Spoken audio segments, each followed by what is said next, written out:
Hello, everybody, and welcome back to episode 2 of Amateur Cast of a Random League game, where I practice my casting skills by spectating a random solo queue game from the LOL client, casting it, uploading it to YouTube, and sharing it with my friends.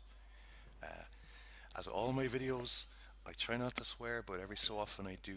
So if you have sensitive ears, then maybe consider turning off the video.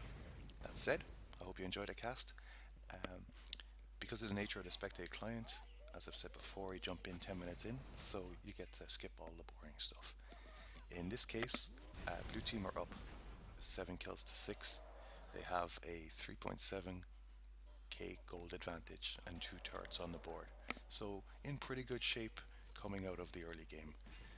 Looking at the team compositions and even sorting them out on a client for you. Uh, in top lane, we've got Lee Sin. Oh, fight started in the bot lane. Looks like Ash is going to go down to Corky. Tresh manages to get away. The auto director goes a little bit crazy for a second. Um, so, going back to compositions, you've got Lee Sin in the top lane up against Gnar. You've got Rek'Sai in the jungle up against Evelynn. You've got LeBlanc in mid lane up against Ahri. And then you've got Corky and Alistair against Tresh and Ash in the bottom lane. Oh, LeBlanc's passive procking there, just from Tresh alone, and Gnar teleporting out before he could be finished off. Or, yeah, Gnar teleporting out before he could be finished off by Lee Sin. So, uh, looking at the farm for these guys, just to get you an idea of where they are, Lee Sin is dominating Gnar in the top lane. He's over 3 times his farm. He's 100 CS up in him after 13 minutes, which basically means that Gnar is a non-factor. He's 201, but look at his items. He's got a Warden's Mail, a pickaxe, and 2 ruby crystals, but a lot of nothing. Um, Meanwhile, LeBlanc engaging into Evelynn, getting some good damage down, but not killing her. And now Alistair getting caught on the wrong side of this turret. He's probably going to go down. Pops the exhaust, which I think, yeah, especially if you fail flash, is a waste of summoners. I mean, you're probably dead anyway, so don't burn your summoners. It's putting your team at a disadvantage in the next fight. Now, meanwhile, LeBlanc being extremely greedy and not basing on just 200 HP, so she's an easy snack for anybody she stumbles upon. Uh, just going back to the CS for a second, Evelynn's up a little bit on Rek'Sai, but not enough to worry about.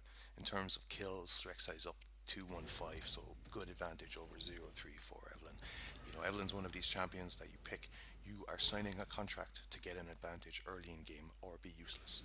And in this case, she's chosen to be useless. So, you know, going up against Lee Sin is always tough, especially for a jungle that's weak early, doesn't have good sustain, has a tough time with the season 5 jungle. And this Lee Sin, he is just having fun. But even up against a Rek'Sai, who's actually the jungler, you know, Evelynn doesn't really have a lot to bring to the fight. All she can do is gank early, get kills onto the LeBlanc, which is, you know, difficult to do after level 2, and get kills onto the Corki, who has a Valkyrie, and Alistair, who just probably refuses to be killed, especially by an Evelynn who's only got a warrior enchant and a giant's belt at this stage in the game.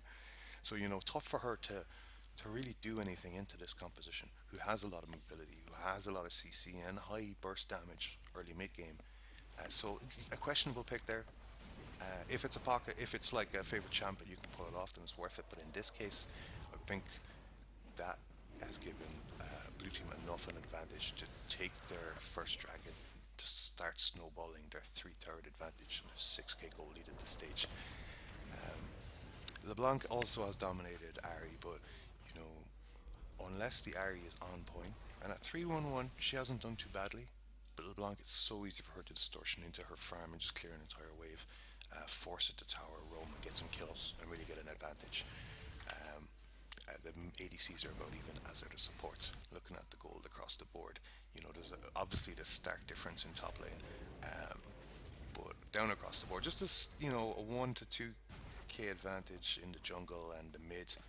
ADCs are even, as we said, and so are supports. So really, the difference is top lane is really heavily weighted, as is the jungle and mid lane. So bot lane is red team's only hope, and all they've managed to do is go even. They haven't managed to shut down this Corki or this Alistair. I think eventually that Ash has the potential to bring more damage to a fight than Corki late game, but I don't know if red team are going to be allowed to get there, especially when Evelyn just walks into a knock up and then the chain, all the Corki damage with the phosphorus bomb. It's suicide.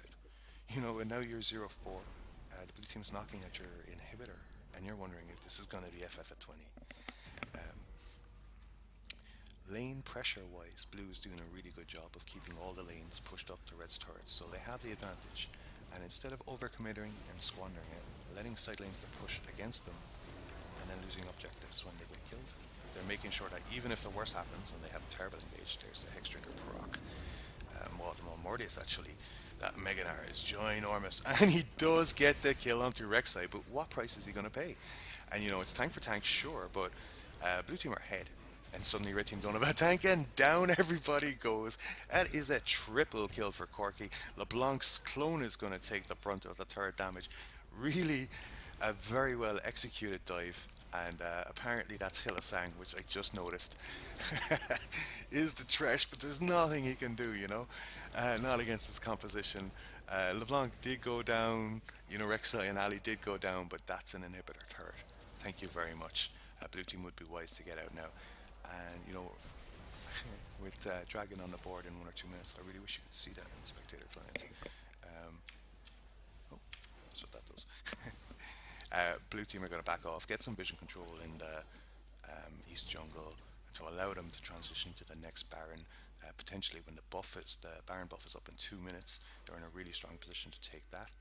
But they just have to be careful not to get picked like this. Like I said, Corki's Valkyrie, he took the Chilling Smite. He does give back some damage, but really he was too low to be able to contend with Eve's health bar there. So, that's a mistake. It's a slip, and there is a good advantage. 14 kills to 11, looking at about 8k gold. But if they continue to give up kills and troll, then there is potential for red team to come back in. Um, Nair is vicious. Evelyn's going to fall off, but Ash and Ari can do enough damage on that. I don't know what is going on here. Honestly, I think red team might be dubious about the prospects of winning this game. So what? An enormous amount of damage. And he gets the kill with the Flash Sonic. Well, folks, it looks like I won't be publishing this one either. Every so often you come across a game where people just, stop. In this case, Tabs is the Corki. It would have been a sick game, because we've got Tabs, Nick, you've got Hillisang, and they're trolling. I think. And now they're back. And now they want him. Oh, that was beautiful there by the Rek'Sai. Oh, LeBlanc goes down, Rek'Sai goes down, Ari goes down, Eve goes down. Tabs is just cleaning up, Um, Ash is looking very low. She flashes out of the Sonic Wave. Corki does eventually go down. Nar's still up, but he's so far behind. I don't know if it's relevant. Ash is there, but again, only about a quarter of her health. So after all the trolling is said and done, um, uh, blue team give up a lot of bounty, um, but no objective is really at risk. So I'm just going to take a quick look at the item builds. Uh, so on the Lee Sin side, he's gone full Hydra first, Last Whisper, Phage, and Mobies. So it's likely he's building into a Black Cleaver at this stage, which isn't a bad idea. They're starting to get some armor up on the Nair, and Evelyn is likely going to build into possibly a Rylai's or maybe a Randuin's. Um, and likewise, a Thresh is starting to get some armor after he's completed his locket. So it's a good time to start getting more and more armor penetration. It just means that you're getting those assassinations, especially with the execution on your Q. It means that he can get in and just drop the carries 100 to 0. Don't have these sustained fights where blue is at risk of losing their carries to the return damage. I think the important thing for blue to do is try and nail down this Ari. everybody else on the team is either immobile or you not get caught like that is probably a really good idea. But down he goes. Lee Sin is down, and I don't know. This is a bit of a silly game, and I don't think I'm going to upload it because I don't like support feeding the trolls, right? And maybe all these famous people like know I'm recording them, and I'm gonna make millions from their likeness, or whatever. Yeah, Corky does take the mid lane. Um, LeBlanc comes up, does a tremendous amount of damage onto Tresh, but doesn't kill him. There's the Evolt. Shut down onto Tresh, funnily enough, but it'll cost him a LeBlanc, it'll cost him a Corky, and they've lost that fight. Looks like Dragon is gonna go over to blue side, and that's their second stack to zero. But look at the gold. While the gap hasn't been closed, it isn't getting any wider either. It's down to about 9k now. Um, Still seven turrets to zero. But here's the thing: the turrets that blue have standing are all potential gold for red side to make. Whereas red side don't have any easy turrets left to take, so not a lot of extra gold out there for blue side. Which means that one good fight with long death timers, and suddenly all of that advantage is undone. So really, that blue have to be careful, and I have to kind of like probably take it a bit more seriously than this split pushing up with no vision, with four members of the enemy team missing off the map. All the vision at the moment is down around the Drake side, but of course with Drake dead, it's not really kind of useful anymore. So Lee Sin has nothing up here to let him know that three members and a substantial amount of engage have four members have rotated topside are going to defend that turret. But meanwhile, this leaves Corky and Ari in the mid lane alone. Who gets the chain, takes it, and distortions back out from the ultimate. Um, but yeah, pushing the blue side, pushing the minion wave, and getting pressure on the middle turret, rotating over into the bottom inhibitor, getting more pressure there. Crystal Arrow coming in, but really at this stage, what is it going to do? Nothing. As the turret goes down, Nar hops in to all of these guys, and then has no way to get back out. He goes down. Here's Evelyn, but 1 on 4. What are you gonna do? Ari is using her Orbit Deception. Alistair, whose ulting is totally pointless. Lee Sin with balls of steel jumping into the back line, and it's just applying all of that damage from the last Whisper and the Black Cleaver. But blue team's still, pretty healthy. Have an inhibitor to their name. They can take this inhibitor turret at leisure now, and it just means that really, unless they seriously throw this game, it's going to be over in the next 10 minutes. Now, LeBlanc dying is one good way to do that. Evelyn taking a lot of pokes, so probably not too much potential for her to follow up without her ult. Almost a third off cooldown. There's Ari taking a lot of damage. Down she goes. And that's it. They successfully defended the turret. There was absolutely nothing for them to take, diving into that many members, and they just gave up a kill, lost the pressure, and now they lost the turret as well. So Alistair going in, actually failing his combo, taking a lot of damage. Now's a good time for Red maybe to engage again, but Tresh has gone in. Lee Sin caught on the back by Evelyn, doesn't get the kill. And Nars managed to catch Corky out. He's only worried. He's only got eyes for Ash. Oh, the Enchanted Arrow gets the kill. Alistair a little bit late zoning Nar off of those guys. Corky's down, LeBlanc's down, Lee Sin's down. All the damage on the side of blue side. And again, they got an inhibitor, but they lost three members there. And really not fully taking control of the situation. Not controlling and zoning the movements of this red team, and they pay the price. They give up a lot of kills, they give up a lot of pressure, and it'll extend this game by X number of minutes. Again, probably not enough of a throw for Red Side to be able to confidently fight and win the game at this stage. They're still 9k gold down. They're still 7 towers down. Not having a tower on the board at 25 minutes, it speaks to a team's ability to group and focus on objectives. And maybe it is that blue team have been so proactive that they haven't allowed red team to do it. But anytime that red team has taken advantage, it hasn't been a turret, and that's concerning because it means they have a lot of work to do before they get to the Nexus, right? And LeBlanc is happy enough to fight away here with Nair. She takes all of the burst damage. She pops a clone, but ultimately she has enough sustained damage to outdo him. Once he'd gone through his burst and he hadn't killed her, that was pretty much GG. Lee Sin says, "I love a Thresh, they're pretty tasty."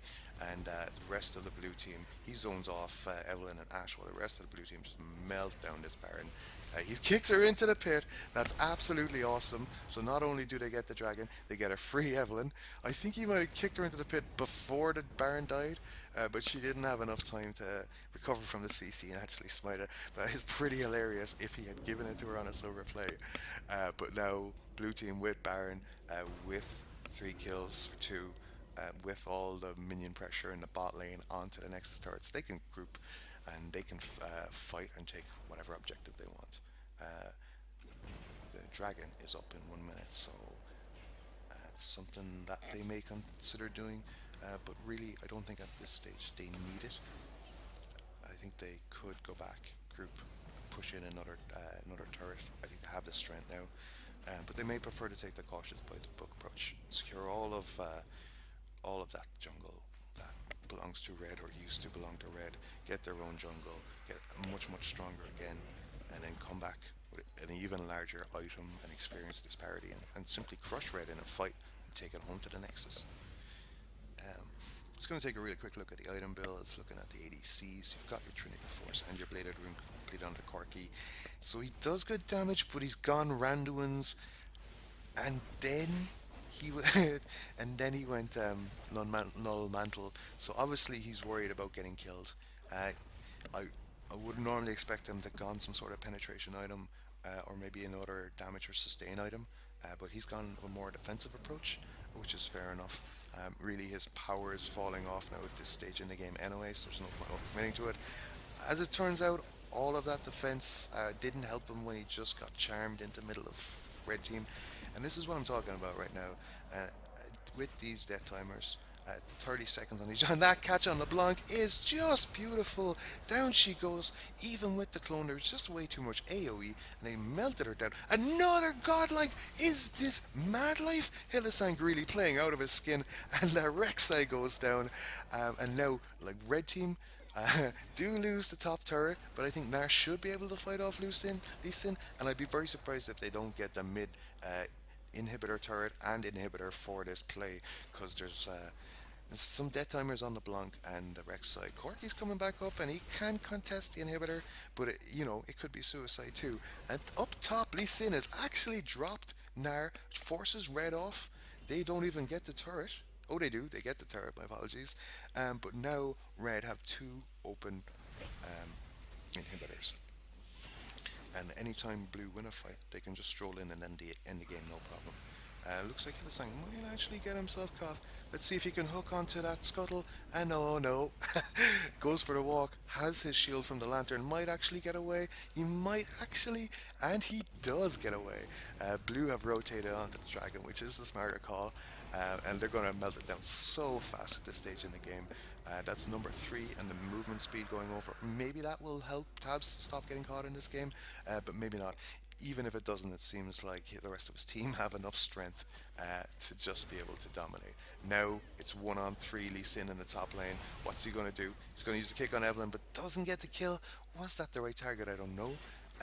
But anyway, that's careless of him to die up there, and it puts the rest of his team at a disadvantage because these fights are close. This isn't. It is like a 7k goal lead, but it's not. They're not fighting like it's a 7k goal lead, if you know what I mean. And just looking at the items too, like on Ashe, you've got your Infinity Edge, you've got your Static Shiv. She's gone Cutlass and then Recurve Bro, so yeah, that is Blade of the Rune King, right? For all that tank melting prowess. But she's getting good. Like if she gets a Last Whisper down on top of that, it's great news for red team. It means they can start to burn through the Rek'Sais and the Alistairs, because they have no problem taking out the Corki. That's a great charm onto Alistair. Pulls Flazen back in as well. Tons and tons of damage. Forces the flash. There's the volley. Doesn't actually hit anything. Evelyn is legging it. She's got the hate spikes. She's definitely got enough. Oh, and a beautiful knockback. Denies the kill. Rek'Sai's in trouble. There goes Lee Sin. He just destroys Ashe. Absolutely annihilates her health bar. Evelyn's like, hello. And then Alistair's like, goodbye, as he goes down too. Now, two members down on blue team, one member down on red, but it's the carry down on red. So do they have enough damage with everybody else to melt down Lee Sin? Well, with a flank like that from Evelyn, they sure do. That was beautiful. Now Corky's down. Only Rek'Sai and LeBlanc left standing. Still a lot of health bars left on red. I think red can take this. They can probably get an inhibitor from this. They should certainly be able to set up for Baron and Drake Vision, but not if Ari goes down like that. A beautiful Nair, but is it enough? Nair overstaying, Evelyn overstaying. Now it's to the point where LeBlanc is here and she's going to kill you in the face. The stun does proc onto Nair, which means that LeBlanc, does go down to Evelyn in the end, but then does see Doe Evelyn down as well to LeBlanc. So in the end, a very messy fight. It looked for a while like Red had an advantage, but then they pressed and Blue were able to respond. So overall, just kills going back and forth, and we're now at the point where 32 minutes in. There's a four kill lead for Red Team, which isn't really significant. Blue are at 60k. Blue are at 53k, but when these teams get up to around 80k, the goal difference isn't going to matter anymore, and we're two-thirds of the way there. So the advantage that Blue has is slipping. Now, the one thing you can say for them is they have three Drake stacks, which means potentially in another 13 or 14 minutes, they're going to be able to get their fourth dragon or fifth dragon and use that to push and win these team fights that are just so close, so back and forth. And I feel that positioning is a lot of it. Obviously, it's solo queue, so there's no point bemoaning the positioning. But standing there like that in full vision of the enemy is going to get you killed. So like a heroic hook and a box, but it's all in vain because down he goes. Now is blue team's time to shine. They've got the advantage. They've got the gold advantage, the numbers advantage. I think they've still clinging to the vestiges of their mid-game power spike. The chain procs onto Nair and down he goes. Now it's a 2 kill advantage, and I'd be very surprised if they didn't take this exposed inhibitor, rotate down, take the mid turret, probably not because of the minion pressure, but certainly take the other inhibitor, and then back out of the base and look to Baron, look to Drake. Charm misses, Evelyn spotted, not much to do there. They're just going to tank their way through this turret and then take this inhibitor, rotate bot, take the last inhibitor. Potentially, if they get pick, finish the game. If not, base, take a major objective like Baron, then finish the game. But either way, 3 inhibs down, it is essentially GG at this stage. Although, red zoning blue out, Alistair going in like a hero, and yeah, not the rest of his team not really getting far enough away to merit that like suicidal approach. I think blue would have been better to fight as a unit rather than to kamikaze in. Blue buff is taken on the way out, but strikes up in a minute and a half, and Lee Sin's down for half of that time. So who knows? Although there is now double super minion pressure coming into red base, which means that blue should have all of the time in the world, unless this gets burned down now, to go and scour the vision in the Baron, deny it to red team. And once that Baron area is dark, they have to choose between defending their base between super minions and going and face checking it. They've decided to sidestep the issue by just going for Baron themselves, but as we just talked about, unless they win this fight, the game is over.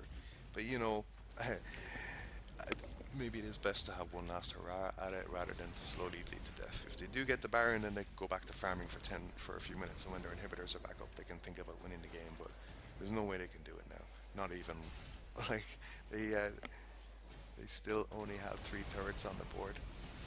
There's only one exposed inhibitor on blue side, and that has super minions pushing in the other way. So they could take the inhibitor, but it's unlikely they'd be able to take the Nexus. And even as tanky as Alistair is, he can't tank dual lasers for long. But minions are doing the job that blue team couldn't, taking out the Nexus turret. Down goes Ashe. Like this Lee Sin just eats Ashe for breakfast. He loves him. The second turret goes down. The Nexus is going down. That's GG. I think that there was some really cool plays out of blue team, but ultimately the composition of red team had some good plays, but ultimately blue team's composition was so strong and made an early game that they were able to get an advantage, although tenuous, but still an advantage, and then snowball at home for the win, finishing up 35 for 35, 3 drakes to 0, and Let's not do it. It's like a 5k goal difference, right? 11 turrets to 3. So, really comprehensive win for Blue Team. And that about wraps it up for episode 2 of Amateur Cast of a Random LOL game. But I hope you enjoyed it. These games are actually pretty fast considering I started 10 minutes. I'm only casting for about 25 minutes, but I prefer having shorter videos both for your sake and for the uploading. So, thanks for listening, and I'll see you again soon.